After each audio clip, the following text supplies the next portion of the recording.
Hey guys, Timo the Hobo here. So I am still in La Palma and enjoying the sun close to the Pirate Bay. And yeah, I have to say, La Palma, it's wonderful. I love it. Although in this video it's not about La Palma, it's about the south of Fuerteventura. We did some trips there, some for surfing, some to see the Pico de la Zarza. It's the highest point of Fuerteventura with 842 meters above the sea level. So I thought I would sum up everything in one video. So let's see how the south looks like.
Hiking down in the dark. Let's hope nothing will happen. Woo!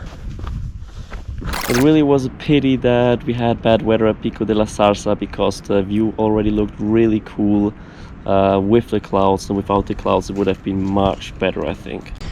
Yeah, and on the one spot we saw a lot of these squirrels, but while playing I gave them some food, and like 5 minutes after I read you should not feed them because they are an invasive species from Morocco.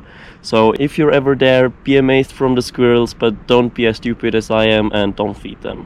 Yeah, so in the next video I will show you El Cotillo. It was one of my favorite places to sleep with the van because you can do beach days, you can have pretty good waves there. If you want to see how El Cotillo looks, don't forget to subscribe to my channel, and like always, feel free to like this video or share it, and see you next week. Bye guys!